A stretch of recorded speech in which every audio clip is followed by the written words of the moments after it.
Welcome to this fourth video of the Lenten series at Christ Church, the parables, the stories of Jesus. Today's parable is the story of two builders, one who built the house on rock, a solid foundation, and the other who built their house on sand, on a weak foundation. I've waited to film this video until I had the opportunity to talk with our former intern, Sharon Langfeld, as we are celebrating with her that pending the affirmation of all the clergy at annual conference, she will be commissioned in July.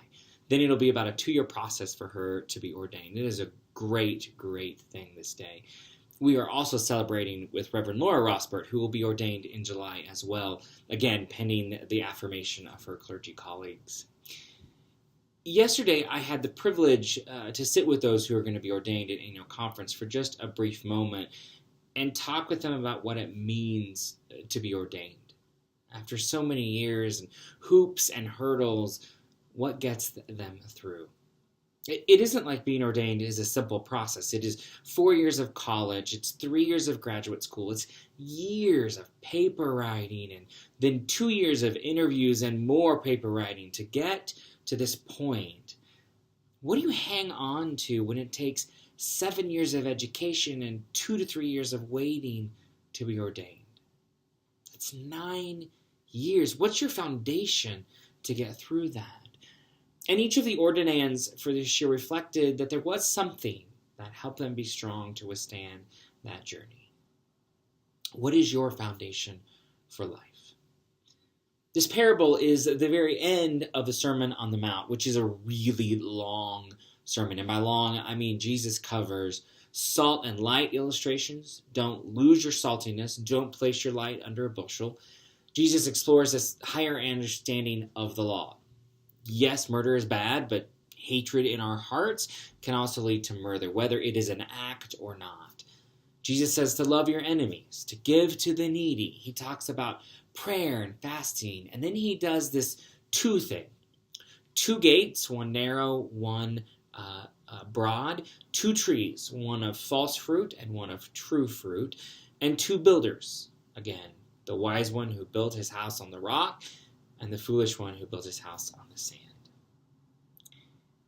Often this Sermon of the Mount gets framed on how you get to heaven, and I don't think that's what this sermon is about. I think rather it's an invitation to experience heaven here, because at its heart, I don't think Jesus' sermon is about doing the right thing or figuring out the right answer just so you can go to heaven someday. I think Jesus is talking about how can we experience the life of heaven right here by being heavenly. He's inviting us to listen to his words and then live out what they say. To listen is really the only way that we know Jesus' teachings, is to then live them in the world. We become what he has taught. Several of the Lenten groups last week, when reflecting on what is our ultimate concern, said, it's one thing when asked this question on a good day. On a good day, my ultimate concern is my job, is my pay, is whether my kid learns to ride the bike. On a day I'm struggling, on a day when I may be facing death, what is the ultimate changes? And knowing your foundation is crucial. Because when the storms of life hit, we have to hold on to something solid in our lives. What is your foundation? When the floods come and the rains pour, what do you hold on to? The challenge for us truly is to figure out what this foundation is. We hear it, but do we know what it is in our life? And you have to figure that out. I can't answer that for you. For me, I need more than Jesus is my foundation. I need to be clear about that foundation. To simply say Christ is a solid rock of my life doesn't really capture something that I can hang on to. But to say that Jesus revealed in every interaction love. Love to the Samaritan woman, love to Judas, love to the Pharisees, love to those soldiers who were crucifying on the cross, is to say that Jesus' example of love is the ultimate concern. And that is my foundation. When I say love, I mean my solid rock is love, and the sand for me is anti-love, hate, anxiety, ego, anger, resentment. The revelation of a God who is incarnate is to stand on love in the world. Love wins. When I say love, I mean bring that word to life. Bring this parable to life. It isn't just words in a book. These aren't just stories that were told 2 millennia ago. These words are a way to live. And if we're willing to stand on them, if we're willing to acknowledge that they live in us as the kingdom of God lives in us, that can be a very sure, strong foundation when the rains come down and the floods go up.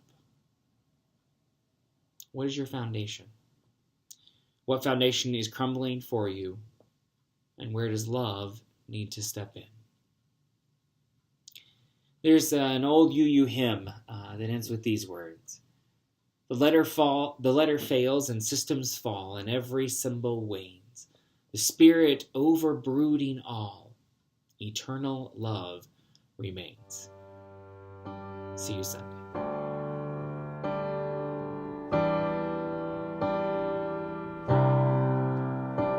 When I thought that my whole world had ended, the colors had faded to gray.